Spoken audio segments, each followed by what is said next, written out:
Good afternoon, folks. This is Darth Rabbit 07 comes to you today with another quick review. I finally got in my Sandstorm from Hasbro Pulse after watching several other folks get their copy in from CMD store. I kept missing that boat, but Pulse hooked me up finally. Make sure to like, share, subscribe, all the stuff down below. Help my channel continue to grow onward and upward. 2K by TFCon Baltimore. Thanks again to all those who have subscribed. There is Sandstorm on the turntable looking magnificent in his thick, sturdy box. These should be getting ready to hit stores any day now. You get the Doom Buggy, the Copter, and the Robot Mode. Side of the box, you got this awesome looking shop with the toy deco head. This side of the box, 3-in-1, 19 steps to get to Doom Buggy and 32 steps back into helicopter. And the bottom of the box, we have that to help you find, if you pause and scan here, you can maybe find this in the stores in the near future. I hope this helps, guys. Let's get him out of the box. I've watched so many other people have fun with this. It's my turn now.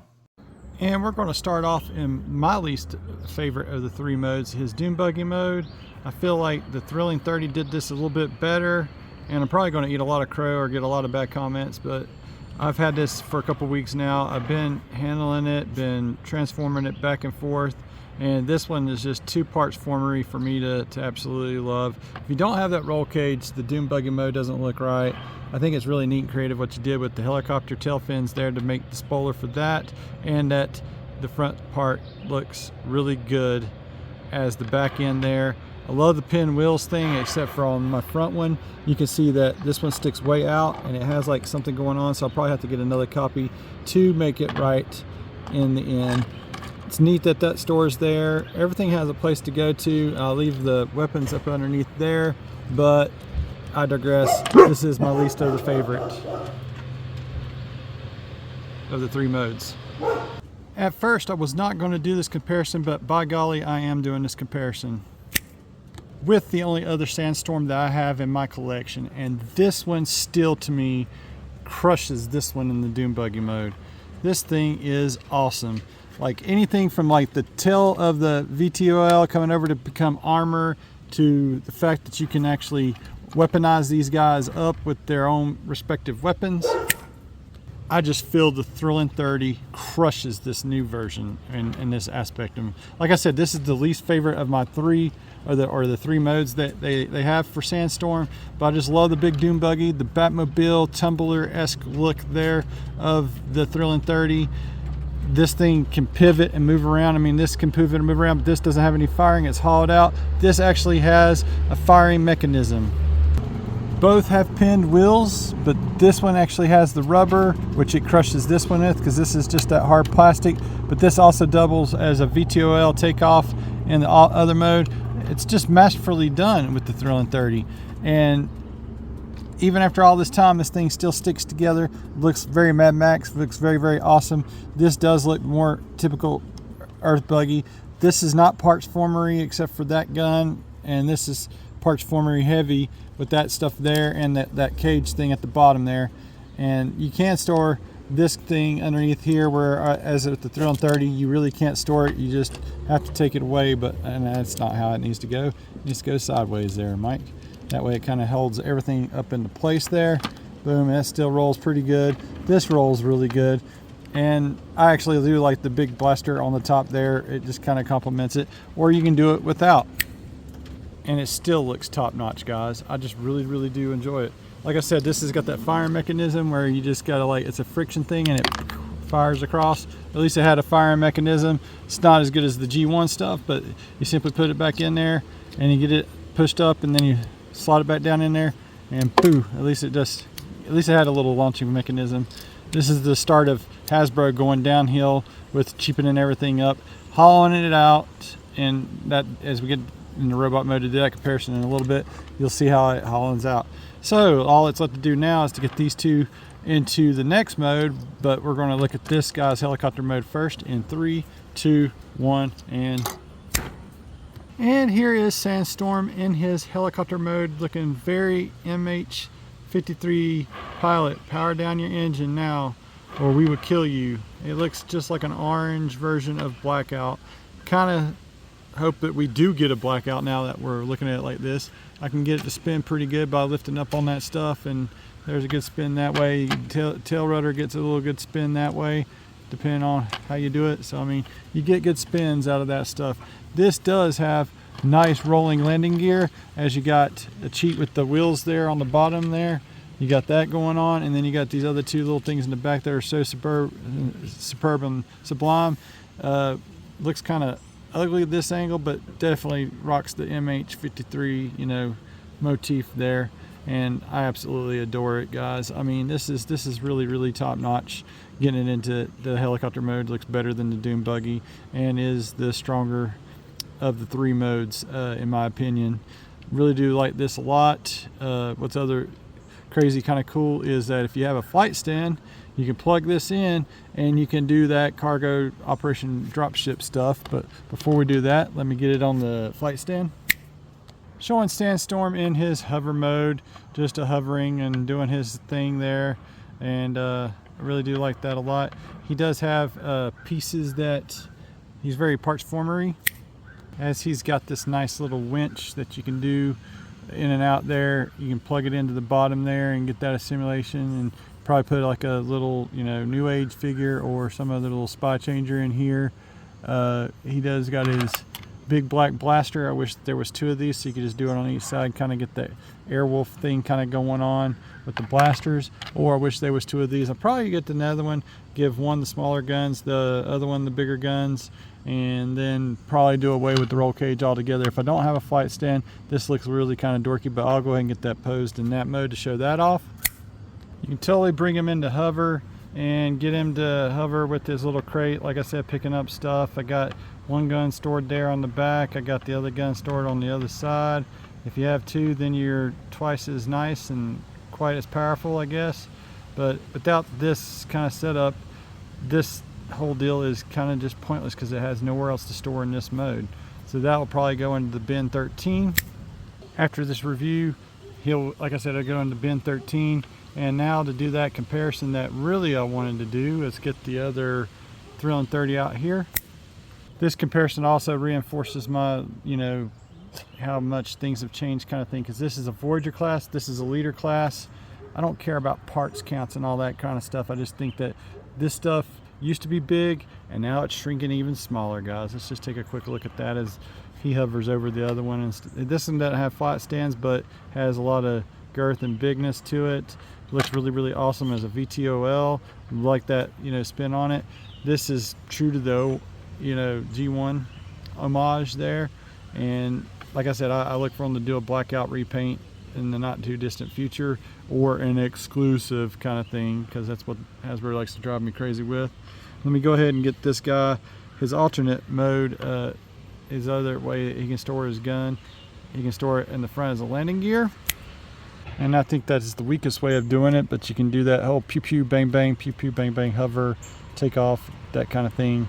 Looks kind of crazy. Or you can actually store it on the top like you do the dune buggy mode. To each his own, options are good. I really do love the Thrill 30 still. Not as much as I love that this is an original homage to that. Like I said, this is the stronger of the two. It actually has rolling landing gear. This has rolling dune buggy wheels that don't do much but spin there if it's in the VTOL mode. The landing gear is cheapened out. I don't like that over the years, that how this is just plastic nubs and stubs, and it just doesn't do a lot. It's kind of ugly underbelly with Thrill 30, but I think it looks better in a VTOL kind of take with that being a dune buggy. I just love it. It's very Mad Maxy, very awesome. This is very G1-esque. To each his own. Now the last thing to do is to get into that final robot mode and show you that in about 3, 2, 1, and here is Sandstorm in his robot mode, coming so very close to nailing everything going on here. And as you can see, the life imitating box art, imitating life thing, it looks really freaking cool. You kind of got like that Batman grapple gun box thing where he can slam this thing, sling it around and destroy some folks. I've got the other gun kind of acting like a clip to hold the blades into place. It does do that pretty good on its own anyway, but I just feel like with the asymmetry with the guns, it's just out of place. This is more G1-esque anyway to me, in my opinion, and that head needs to be fixed to be beautiful like his comparison bot brother. You guys both do Sandstorm unique justice in their own way. Now when I go to spin this, he's probably going to topple over because he doesn't stand nowhere near as good as this guy does with his wide feet and what have you, the skiffs and whatnot. The light piping looks phenomenal here. The head and the face look phenomenal here. A lot of folks are not warmed up on that. I'm okay with it right now. Would like to see another toy deco get the light piping kind of thing, but really there's no way, because this has no kibble that blocks it, but this has kibble that blocks it. Very G1 true, very thrilling 30, awesome. To each his own, guys. I'm gonna try to spin this and hopefully I won't topple over. This guy has launching weapons. This guy's very piecemeal. You have to add blast effects from other figures to get that there. I don't like the cable winch thing because it really doesn't have anywhere to store outside of if it's robot mode or if it's helicopter mode, it's just like an appendage or whatever. And then they both have their own back thing going on. Looking kind of crazy, looking kind of awesome, guys. But